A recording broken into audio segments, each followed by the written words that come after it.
नमस्कार, सौरभ द्विवेदी नाम है हमारा और आप देखना शुरू कर चुके हैं लल्लन टॉप शो।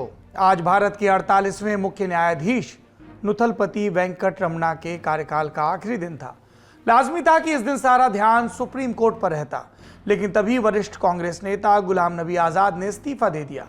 कांग्रेस से बाहर जाने के बाद आजाद का राजनीतिक भविष्य चाहे जैसा रहे, आज के रोज वो अपने खत से न्यूज मेकर जरूर बन गए। सो आज के दिन बड़ी खबर में हम आपको ये बताएंगे कि सीजेआई रमन्ना ने अपने आखिरी रोज क्या क्या फैसले दिए और आजाद ने अपने खत में ऐसा क्या लिख दिया कि सब और बस उसी की चर्चा है। ये कौन से सुरक्षाकर्मी और पीए हैं जिनके सर ठीकरा फोड़ा गया है। लेकिन सबसे पहले शो में दिन का वीडियो।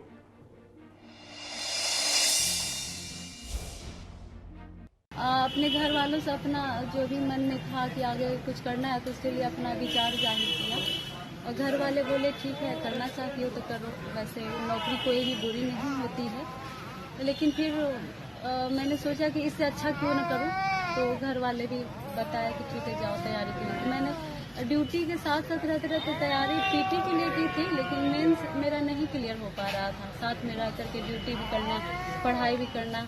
तो उसके बाद मैं कुछ दिनों के लिए पटना चली गई। पटना में रह करके अपना मेंस क्लियर किया। हम हर रोज जिंदगी में मोटिवेशन ढूंढते हैं, कुछ अच्छा कुछ नया करने की कोशिश करते हैं। उसी सोच की ये एक मोटिवेशनल स्टोरी है। अभी आपने जिनका वीडियो देखा वो बिहार के बेगूसराय में तैनात एक लेडी कांस्टेबल हैं जो अब डीएसपी बनने जा रही हैं। नाम है बबली। बेगूसराय पुलिस लाइन में पोस्टेड थी। नौकरी के साथ ही परीक्षा की तैयारी की और बीपीएससी में सिलेक्ट हुई। बीपीएससी को आप यूपी के पीसीएस के तौर पर समझ सकते हैं। बबली ने साल 2015 में पुलिस कांस्टेबल के रूप में खगड़िया में अपनी सर्विस शुरू की। 7 साल की नौकरी में अफसर बनने का सपना कभी नहीं छोड़ा। सफलता के मौके पर बबली ने बताया कि परिवार की आर्थिक स्थिति अच्छी न होने की वजह से कांस्टेबल की नौकरी ज्वाइन की। ड्यूटी के साथ पढ़ाई नहीं हो पा रही थी, मेंस एग्जाम नहीं क्लियर हो पा रहा था, इसलिए हर बार मेंस की तैयारी के लिए इस बार पटना गई। घर वालों से एग्जाम देने की बात की, सपोर्ट मिला तो सफलता के झंडे गाड़ दिए। 7 माह की एक बच्ची की मां बबली ने बीए की पढ़ाई की है और बीपीएससी में ये उनका तीसरा प्रयास था। डीएसपी की ट्रेनिंग पर जाने से पहले बबली को बेगूसराय एसपी योगेंद्र कुमार ने सम्मानित भी किया। हम अपनी ज़िंदगी में क्या नहीं है इसका बहुत रोना रोते हैं, बहुत कमियां गिनाते हैं, पर बबली की कहानी ये बताती है कि ईमानदारी से कोशिश करने का कोई और विकल्प नहीं है। ये था दिन का वीडियो। अब चलते हैं सुर्खियों की तरफ।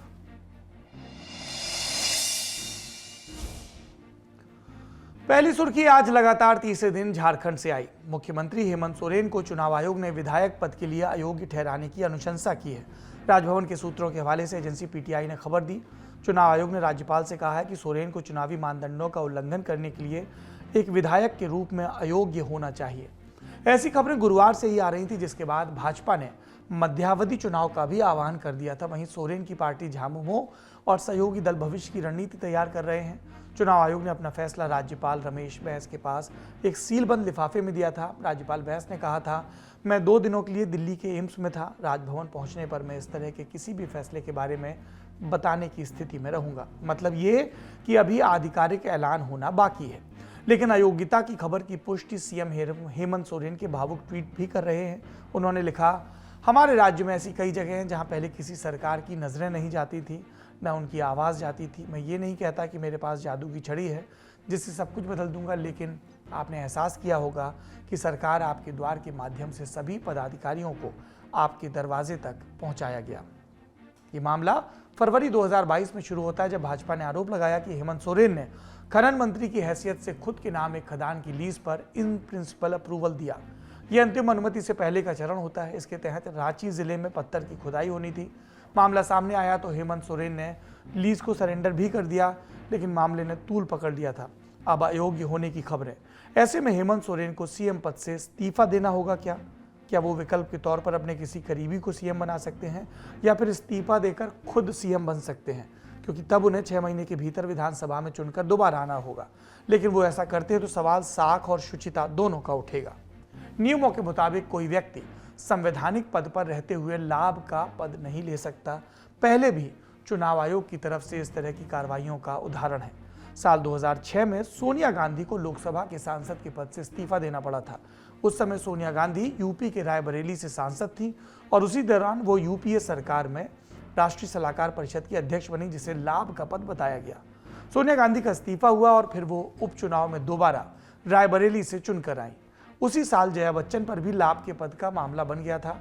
जया राज्यसभा सांसद थी, इसके साथ ही वह उत्तर प्रदेश फिल्म विकास निगम की चेयरमैन भी थी, जिसे लाभ का पद करार दिया गया था और चुनाव आयोग ने जया बच्चन को अयोग्य ठहराया था। जया बच्चन ने इस फैसले के खिलाफ सुप्रीम कोर्ट में भी अपील की थी, लेकिन राहत नहीं मिली थी और इसके चलते जया बच्चन की संसद सदस्यता तब रद्द हो गई थी। अगली सुर्खी सोनाली फोगाट से जुड़ी है। उनकी मौत से जुड़े मामले में नए खुलासे हो रहे हैं। केस बिल्कुल पलटता नजर आ रहा है। इस मामले की जांच कर रही गोवा पुलिस ने दावा किया कि सोनाली को जबरन ड्रग्स दी गई थी। आरोप है कि ड्रग्स उनके पीए सुधीर सांगवान और सुखविंदर ने दी थी। दोनों को गिरफ्तार कर लिया गया है। गोवा की डीजीपी जसपाल सिंह के अनुसार सुधीर और सुखविंदर ने कबूल किया कि उन्होंने 22 अगस्त की रात सोनाली को जबरदस्ती ड्रग्स दी, लिक्विड में मिलाकर केमिकल दिया। ड्रग्स की ओवरडोज से सोनाली की तबीयत बिगड़ी तो दोनों उन्हें वॉशरूम में ले गए। गोवा के डीजीपी ने बताया कि पुलिस को एक क्लब की सीसीटीवी फुटेज भी मिली है, जिसमें सुधीर सांगवान बोतल में सोनाली को कुछ मिलाकर पिलाता दिख रहा है। हो सकता है कि उस बोतल के लिक्विड में केमिकल हो। इसी मामले में गोवा के आईजी ओमवीर सिंह ने भी प्रेस कॉन्फ्रेंस की। आईजी के मुताबिक उपलब्ध साक्ष्यों और सीसीटीवी फुटेज में दिख रहा है कि सुधीर सांगवान और सुखविंदर क्लब में पार्टी कर रहे थे। उसी पार्टी में कोई सिंथेटिक ड्रग दिया गया, जिसका नाम अभी सामने नहीं आया। सिंथेटिक ड्रग मतलब वो नशीला पदार्थ जिसे केमिकल के जरिए लेबोरेटरी में तैयार किया जाता है। आईजी ओमवीर सिंह ने बताया कि सीसीटीवी फुटेज में दिख रहा है कि लिक्विड पीने के बाद सोनाली से संभला नहीं जा रहा। इसके बाद सुधीर और सुखविंदर सोनाली को संभालते नजर आ रहे। कुछ समय बाद एक अन्य कैमरे की फुटेज में दोनों सोनाली को वॉशरूम ले जाते नजर आते हैं और 2 घंटे तक वहीं रहते हैं। इस मामले में पुलिस एफएसएल फॉरेंसिक की टीम को साथ लेकर आरोपियों के खिलाफ सबूत जुटाएगी। दोनों को 24 घंटे में कोर्ट में भी पेश कर दिया जाएगा। तीसरी सुर्खी जुड़ी है छात्रों के भविष्य से। सुप्रीम कोर्ट ने आज केंद्र और नेशनल मेडिकल काउंसिल को नोटिस देकर पूछा कि क्या यूक्रेन से भारत लौटे मेडिकल छात्रों को भारत में दाखिला दिया जा सकता है। ऐसे तकरीबन 20,000 छात्र हैं जो मार्च 2022 में भारत लौटने के लिए मजबूर हो गए थे, क्योंकि रूस ने यूक्रेन पर हमला कर दिया था। अब इन बच्चों के सामने भविष्य का संकट है। कुछ छात्र भारत में दाखिला न मिलने की आशंका से वापस यूक्रेन लौटने की सोच रहे हैं। न्यायालय अब इस मामले की सुनवाई 5 सितंबर को करेगा। अगली सुर्खी दिल्ली के कथित शराब घोटाले पर हो रही राजनीतिक उठापटक से आई है। बीजेपी और आम आदमी पार्टी के बीच तनातनी लगातार जारी है। डिप्टी सीएम मनीष सिसोदिया के ऊपर नई आबकारी नीति को लेकर सीबीआई जांच के बीच सीएम केजरीवाल ने आज विधानसभा का 1 दिवसीय विशेष सत्र बुलाया। सत्र शुरू होते ही दिल्ली विधानसभा के अंदर वो शब्द सुनाई पड़े जो कुछ दिनों पहले महाराष्ट्र विधानसभा के बाहर सुनाई पड़े थे। माननीय विधायक जी, ये गलत बात है, ये गलत बात है, ये गलत बात है, इसको आप वापस जाइए।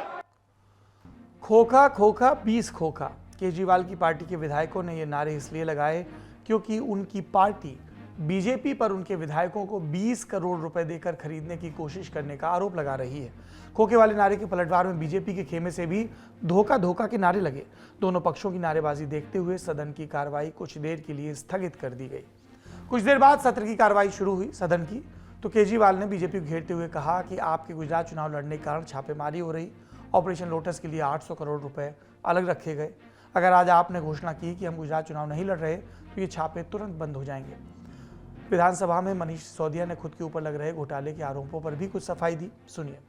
जब इन्होंने रेड की, रेड भी एक ऐसी एफआईआर पे, जैसा मैंने कहा कि सोर्स से की हुई है, और मैं पूरा अभी एक्साइज चिल्ला रहे थे, ये शायद देश का पहला ऐसा भ्रष्टाचार का मामला उठाया जा रहा है जिसमें, और बहुत दावे के साथ कह रहा हूं, ये बहुत चला रहे हैं, सुन रहे होंगे कहीं, ये पहला ऐसा भ्रष्टाचार का मामला उठाया जा रहा है जिसमें जनता फायदे में है। दिल्ली विधानसभा में भाजपा विधायकों ने मनीष सिसोदिया के इस्तीफे की मांग को लेकर हंगामा भी किया, जिसके बाद डिप्टी स्पीकर ने भाजपा के सभी विधायकों को पूरे दिन के लिए मार्शल आउट कर दिया। विधानसभा में आम आदमी पार्टी की ओर से हुई बयानबाजी का जवाब बीजेपी ने बाकायदा प्रेस कॉन्फ्रेंस करके दिया। सुनिए। अपनी झूठी बातों को प्रोपेगेंडा करने के लिए आपने विधानसभा को भी नहीं छोड़ा है। पहले तो आम आदमी पार्टी प्रेस कॉन्फ्रेंस पार्टी थी, अब वो विधानसभा के एक दिन के सत्र को अपनी राजनीति के लिए इस्तेमाल कर रहे हैं कि आपने शराब माफियाओं का कमीशन 2% से बढ़ा के 12% क्यों किया।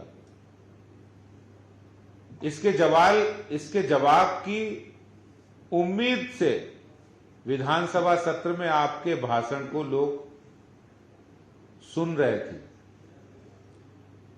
लेकिन 2% से बढ़ा के 12% करके शराब माफिया को हजारों करोड़ का फायदा पहुंचाया, कोई जवाब नहीं आया केजरीवाल जी।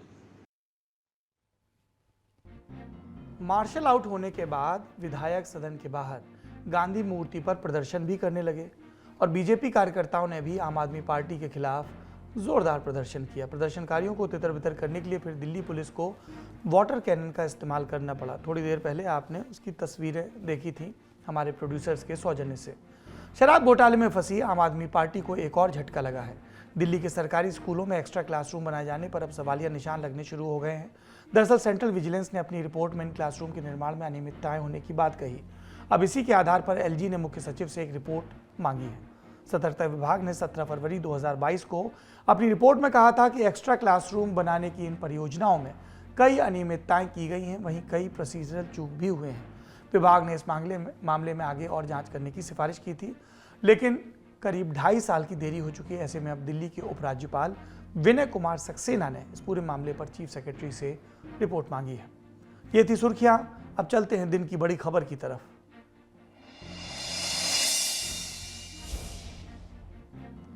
अपने कार्यकाल के आखिरी दिन सीजेआई रमन्ना फिर एक्शन मोड में रहे। कई मामलों में उन्होंने टिप्पणियां की और फैसले लिए। हम यहां 2 हाई प्रोफाइल मामलों का जिक्र करेंगे। फ्रीबीज यानी रेवड़ियों पर बीते कई दिनों से सुनवाई चल रही थी। ये मामला अब लंबा खिंचने वाला है। सीजेआई एनवी रमन्ना ने कहा, इस मामले में पक्षकारों द्वारा उठाए गए विषयों पर विस्तृत सुनवाई की आवश्यकता है। ये देखना होगा कि मामले में न्यायिक हस्तक्षेप की सीमा क्या होगी। ये भी देखना होगा कि न्यायालय द्वारा अगर कोई एक्सपर्ट कमेटी बनाई जाती है तो इससे कोई फायदा होगा या नहीं।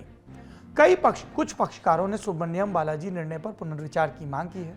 सुप्रीम कोर्ट सुब्रमण्यम बालाजी मामले में फैसला सुनाते हुए कह चुका है कि ऐसी योजनाओं को भ्रष्टाचार नहीं माना जा सकता। चूंकि मामला जटिल है और पूर्व में दिए गए एक फैसले को पलटने की मांग की गई है, हम इस मामले को 3 जजों की बेंच को सौंपते हैं। सुब्रमण्यम बालाजी मामला क्या है? ये फैसला सुप्रीम कोर्ट ने 2013 में सुनाया था। इसमें न्यायालय ने कहा था कि राज्य द्वारा पात्र नागरिकों को कलर टीवी, लैपटॉप आदि देना संविधान में निहित राज्य के नीति निर्देशक सिद्धांत यानी directive principles of state policy से जुड़ा है। अतः इसमें न्यायिक हस्तक्षेप संभव नहीं है। वैसे आज की सुनवाई में एक ऐसी टिप्पणी भी आई जिसको मामले के सारे प्रमुख पक्षकार अपनी अपनी जीत की तरह पेश कर सकते हैं। न्यायालय ने कहा कि चुनावी लोकतंत्र में असली ताकत मतदाता के पास होती है, लेकिन याचिकाकर्ता द्वारा उठाए गए इस प्रश्न पर भी विचार जरूरी है कि जन कल्याण के नाम पर खजाने की सेहत को ताक पर क्यों रख दिया जाता है। अगला हाई प्रोफाइल मामला था योगी आदित्यनाथ से जुड़ा। मामला 2007 का है, जब योगी आदित्यनाथ गोरखपुर से सांसद थे। 27 जनवरी को हिंदू युवा वाहिनी के कार्यकर्ताओं को संबोधित करते हुए उन्होंने कुछ ऐसी बातें कही जिन्हें भड़काऊ माना गया था। इस संबंध में मामला भी दर्ज हुआ। अब ये नियम है कि सांप्रदायिक सौहार्द बिगाड़ने के आरोपियों पर आईपीसी की धारा 153A या आईपीसी 295 के तहत मामला दर्ज किया जाता है।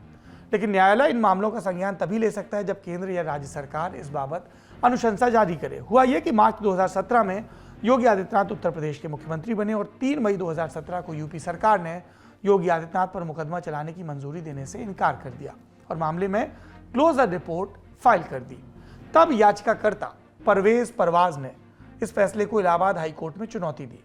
परवेज ने सवाल उठाया कि योगी आदित्यनाथ के सीएम रहते हुए यूपी सरकार योगी आदित्यनाथ के खिलाफ ही चल रहे मामले को वापस कैसे ले सकती है और क्या योगी आदित्यनाथ ऐसा फैसला लेने के लिए अधिकृत थे।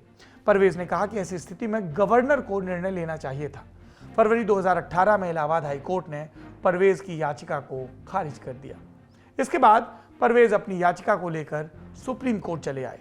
इंडियन एक्सप्रेस में छपी रिपोर्ट के मुताबिक सुप्रीम कोर्ट में हुई सुनवाई के दौरान याचिकाकर्ता की तरफ से कहा गया कि सेंट्रल फॉरेंसिक साइंसेज लेबोरेटरी ने योगी के बयान की डीवीडी की जांच की थी। साथ ही यूपी सीआईडी ने बयान को प्रथम दृष्टया आपत्तिजनक माना था और मुकदमा चलाने की अनुमति भी मांगी थी। जवाब में यूपी सरकार की तरफ से कहा गया कि बयान की जो डीवीडी दी गई थी उसके साथ छेड़खानी हुई थी। साथ ही इस मामले में मुख्यमंत्री ने फैसला नहीं लिया था, क्योंकि ये नौबत तब आती जब गृह मंत्रालय और कानून मंत्रालय की राय अलग अलग होती। लेकिन इस मामले में तो राय एक ही थी, इसलिए ये मुद्दा महज एकेडमिक एक्सरसाइज बनकर रह गया है। वैसे यहाँ गौर करने वाली बात यह है कि 2017 से अब तक योगी आदित्यनाथ मुख्यमंत्री होने के साथ साथ सूबे के गृह मंत्री भी हैं, कई पोर्टफोलियो इसमें होम भी है। खैर, सुनवाई पर लौटते हैं। दोनों पक्षों के तर्क सुनने के बाद CJI NV Ramana, justice Hema Kohli और जस्टिस सीटी रवि कुमार की बेंच ने याचिका को रद्द कर दिया, यानी योगी आदित्यनाथ को राहत दी। लेकिन कोर्ट ने 2 बातें और कहीं। ऐसे मामलों में नियम सिर्फ संज्ञान लेने पर रोक लगाते हैं, न कि पुलिस द्वारा मामला दर्ज करने और जांच करने पर। और दूसरी बात, इस मामले में मुकदमा चलाने की अनुमति देने के संबंध में कुछ कानूनी प्रश्न खड़े हुए हैं। इन पर भविष्य में सुनवाई हो सकती है अगर उचित मामला सामने आए। जस्टिस रमन्ना के कार्यकाल का आखिरी दिन इस लिहाज से भी खास था कि आज पहली बार सुप्रीम कोर्ट की कार्रवाई को लाइव स्ट्रीम किया गया, यानी लाइव दिखाया गया। पहली बार आम भारतीयों ने देखा कि सुप्रीम कोर्ट में जज साहिबान कहाँ बैठते हैं, उनके सामने वकील कहाँ खड़े होते हैं। और अब तक सुप्रीम कोर्ट की घटनाएं, कानूनी मामलों की जानकारी देने वाली वेबसाइट्स या लॉ बीट के रिपोर्टर ही बयान कर पाते थे। आपने वो रिपोर्टर देखे होंगे जो सुप्रीम कोर्ट की पृष्ठभूमि में कैमरे पर बाइट देते हैं। लेकिन आज जब वरिष्ठ अधिवक्ता दुष्यंत दवे सीजेआई की विदाई के अवसर पर बोलते हुए भावुक हुए, तो ये क्षण सभी ने देखा। तब सीजेआई रमन्ना यानी और भावी सीजेआई यूयू ललित के साथ सेरेमोनियल बेंच पर आसीन थे। दवे ने सीजेआई रमन्ना को सिटीजन्स जज कहा, जनता का जज, नागरिकों का जज कहा। सुनवाई खत्म होने के बाद जस्टिस रमन्ना को सुप्रीम कोर्ट में बार एसोसिएशन द्वारा आयोजित विदाई समारोह में शामिल हुए। इस दौरान बोलते हुए उन्होंने कहा कि न्यायपालिका से लोगों की उम्मीदें इतनी कमजोर भी नहीं कि एक अनुचित फैसले से टूट जाए। कोई एक फैसला न्यायपालिका की परिभाषा की तरह पेश नहीं किया जा सकता। सुप्रीम कोर्ट ने हमेशा खुद को बेहतर किया है। इस दौरान भावी सीजेआई यूयू ललित भी मौजूद थे। उन्होंने 74 दिनों के अपने कार्यकाल का रोडमैप भी जारी किया। कानूनी मामलों की रिपोर्टिंग करने वाली वेबसाइट लाइव लॉ के मुताबिक जस्टिस ललित ने 3 बड़े बदलाव लाने की बात कही है। कौन से हैं बदलाव? मामलों की लिस्टिंग में पारदर्शिता लाना, दूसरा बेंचों के समक्ष अर्जेंट मैटर्स को उठाने के लिए एक सिस्टम बनाना, और तीसरा पूरे साल कम से कम एक संविधान पीठ में सुनवाई करना। जस्टिस ललित देश के 49वें सीजेआई होंगे। उन्होंने जो लक्ष्य तय किए उनमें से 2 वाकई बहुत महत्वपूर्ण हैं। अर्जेंट मैटर्स की लिस्टिंग और संविधान पीठ के लिए जजों की उपलब्धता देखना होगा उनके नेतृत्व में इस दिशा में कितना काम हो पाता है। अब चलते हैं बड़ी खबर के दूसरे हिस्से की तरफ, जिसका संबंध है गुलाम नबी आजाद से। दिल्ली का 5 साउथ एवेन्यू लेन, ये पता राजनीति के मजे हुए खिलाड़ी गुलाम नबी आजाद का है। वो गुलाम नबी जिन्होंने अपनी जिंदगी के करीब 50 बरस देश की सबसे पुरानी राजनीतिक पार्टी यानी कांग्रेस को दिए। आज दोपहर चढ़ने से पहले खबर आई कि गुलाम नबी आजाद ने कांग्रेस के सभी पदों से और प्राथमिक सदस्यता से इस्तीफा दे दिया। इस खबर के साथ आजाद का कांग्रेस के साथ करीब आधी सदी का सफर थम गया। आज खबरों की रेस में गुलाम नबी के इस्तीफे के साथ वो चिट्ठी भी चर्चा में रही जो उन्होंने सोनिया गांधी को भेजी। इस चिट्ठी में उन्होंने कांग्रेस की कार्यशैली पर, राहुल गांधी की कार्यशैली पर सवाल उठाए और सीधे हमले बोले। गुलाम नबी आजाद ने चिट्ठी में क्या लिखा ये आगे बताएंगे, पर सबसे पहले उनका अगला प्लान जान लीजिए जो उन्होंने अपने इस्तीफे के बाद इंडिया टुडे से साझा किया। उन्होंने बताया कि वो आने वाले कुछ दिनों में जम्मू कश्मीर में अपनी नई पार्टी बनाएंगे। बाकी राष्ट्रीय स्तर की राजनीति के बारे में वो आगे विचार करते रहेंगे। अब बात 5 पन्नों की उस चिट्ठी की जिसमें गुलाम नबी आजाद ने कांग्रेस के मौजूदा हालात के लिए किनको जिम्मेदार ठहराया ये पता चला। आजाद ने चिट्ठी में राहुल गांधी को लेकर नाराजगी जताई। लिखा, दुर्भाग्य से राहुल गांधी के राजनीति में आने के बाद जब उन्हें पार्टी का उपाध्यक्ष बनाया गया था, उन्होंने कांग्रेस के कार्य करने के तौर तरीकों को खत्म कर दिया। उन्होंने संपूर्ण सलाहकार तंत्र को ध्वस्त कर दिया। इसके साथ ही राहुल का प्रधानमंत्री द्वारा जारी किया गया अध्यादेश फाड़ना उनकी अपरिपक्वता दिखाता है। इस वजह से 2014 के चुनाव में हार का सामना करना पड़ा। आजाद ने अपनी चिट्ठी में जिस अध्यादेश का जिक्र किया वो साल 2013 के सितंबर महीने में तत्कालीन प्रधानमंत्री मनमोहन सिंह लेकर आए थे। राहुल गांधी ने इस अध्यादेश के बारे में बात करते हुए मीडिया के सामने एक कागज उठाकर फाड़ दिया, ये बताते हुए कि इस अध्यादेश का क्या हाल होना चाहिए। तब उनके शब्द क्या थे? अध्यादेश पर मेरी राय है कि ये सरासर बकवास है और इसे फाड़कर फेंक देना चाहिए। कांग्रेस 7 सितंबर से भारत जोड़ो यात्रा शुरू करने जा रही है। इसको लेकर भी आजाद ने लिखा कि भारत जोड़ो यात्रा से पहले पार्टी को कांग्रेस जोड़ो यात्रा शुरू करनी चाहिए। इसके साथ ही गुलाम नबी आजाद ने कांग्रेस अध्यक्ष पद पर चुनाव न कराने को लेकर भी गांधी परिवार पर निशाना साधा। चिट्ठी में लिखा कि संगठन में किसी भी स्तर पर कहीं भी चुनाव नहीं हुआ। गुलाम नबी आजाद ने आरोप लगाया कि आज कांग्रेस रिमोट कंट्रोल मॉडल से चल रही है। राहुल गांधी के पीए और सुरक्षाकर्मी पार्टी के बारे में फैसला ले रहे हैं। गुलाम नबी आज़ाद लंबे वक्त से कांग्रेस से नाराज थे। वे कांग्रेस के नाराज नेताओं के G23 गुट में भी शामिल थे। G23 गुट कांग्रेस में लगातार कई बदलाव की मांग करता रहा। गुलाम नबी ने इस ग्रुप का जिक्र भी अपनी चिट्ठी में किया। लिखा कि इस ग्रुप की हमेशा अनदेखी की गई और बेइज्जती भी। पार्टी की कमजोरियों पर ध्यान दिलाने के लिए पत्र लिखने वाले 23 नेताओं को अपशब्द कहे गए, अपमानित किया गया, नीचा दिखाया गया। कांग्रेस की स्थिति अब ऐसे मोड़ पर पहुंच गई जहां से वापसी करना नामुमकिन है। गुलाम नबी आज़ाद लंबे वक्त से कांग्रेस से नाराज थे। उनकी नाराजगी करीब 10 दिन पहले भी खुलकर सामने आई जब उनको सोनिया गांधी ने जम्मू कश्मीर चुनाव प्रचार समिति का अध्यक्ष बनाया और कुछ ही घंटे बाद आज़ाद ने इस पद से इस्तीफा दे दिया। इस मनमुटाव की शुरुआत पिछले साल फरवरी से हुई जब उनकी राज्यसभा का कार्यकाल खत्म होने वाला था। इसके बाद चर्चा थी कि कांग्रेस उन्हें फिर किसी राज्य से राज्यसभा भेज सकती है। हालांकि उन्हें राज्यसभा नहीं भेजा गया। जब गुलाम नबी आज़ाद को राज्यसभा नहीं भेजा गया तो उन्होंने और उनके समर्थकों ने जम्मू कश्मीर में कई रैलियां की। इसके बाद उन्हें जम्मू कश्मीर में कांग्रेस का सीएम पद का उम्मीदवार बनाने की मांग उठी। कहा यह भी जाता है कि कुछ वक्त पहले जम्मू कश्मीर में पार्टी के संगठनात्मक बदलाव के दौरान उन्होंने प्रदेश अध्यक्ष पद के लिए जो नाम सुझाए, पार्टी ने उस पर विचार नहीं किया। सिर्फ इतना ही नहीं, जम्मू कश्मीर में कमेटी के गठन के वक्त भी गुलाम नबी आज़ाद की सलाह नहीं ली गई। इन कमेटियों में आज़ाद के विरोधी गुट के नेताओं को जगह दी गई। अब भले ही गुलाम नबी आज़ाद नई पार्टी बनाने की बात कर रहे हैं, लेकिन कांग्रेस को यकीन है कि उनके इस्तीफे के पीछे कहीं ना कहीं बीजेपी के साथ उनका दोस्ती वाला रिश्ता है। सुनिए। ये बड़े अत्यंत दुख की बात है कि एक ऐसे समय में जब कांग्रेस पार्टी राहुल गांधी जी के नेतृत्व में, हमारी अध्यक्षा श्रीमती सोनिया गांधी जी के नेतृत्व में पूरे की पूरी कांग्रेस पार्टी के कार्यकर्ता संगठन सड़क के ऊपर महंगाई, बेरोजगारी और ध्रुवीकरण के खिलाफ लड़ाई लड़ रहे हैं, गुलाम नबी आजाद साहब ने ऐसे समय में कांग्रेस को छोड़ने का और इस लड़ाई के अंदर साथ छोड़ने का फैसला किया है। ये बड़े अत्यंत अजय माकन जो बोलना चाहते हैं वो बात कांग्रेस सांसद जयराम रमेश के इस ट्वीट से भी साफ हो जाएगी। क्या लिखा है इस ट्वीट में? जिस व्यक्ति को कांग्रेस नेतृत्व ने सबसे ज्यादा सम्मान दिया, उसी व्यक्ति ने कांग्रेस नेतृत्व पर व्यक्तिगत आक्रमण करके अपने असली चरित्र को दर्शाया है। पहले संसद में मोदी के आंसू, फिर पद्म विभूषण, फिर मकान का एक्सटेंशन। ये संयोग नहीं, सहयोग है।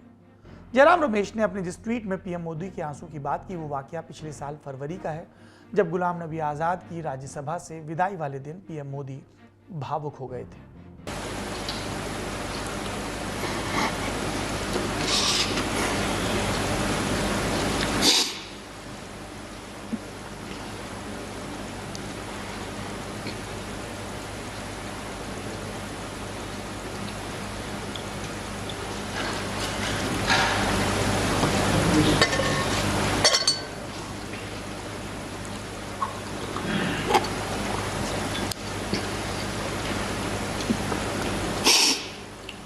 सॉरी, उस रात को एयरपोर्ट से बात आगे बढ़ाते हैं। कांग्रेस के कई नेता आज़ाद के इस्तीफे के पीछे बीजेपी का हाथ बता रहे हैं, लेकिन कुछ नेता ऐसे भी हैं जिनका ये मानना है कि आज़ाद ने इस्तीफे का कदम मजबूरी में उठाया। कभी भी एक इतने बड़े कद के नेता इस स्थिति पे पहुंच जाएं कि मजबूर होकर वो एक 50 साल से बड़ा लंबा रिश्ता उनको तोड़ना पड़ा, जाहिर है वो बहुत आहत हुए होंगे, उनको चोट भी पहुंची। ये स्थिति आने से बचाई जा सकती थी। ये बात समय समय पर कही भी गई। गुलाम नबी आज़ाद का इस्तीफा कांग्रेस के लिए बड़ा झटका माना जा रहा है और बीजेपी के नेता कांग्रेस की हालत वेंटिलेटर पर बता रहे हैं। सुनिए।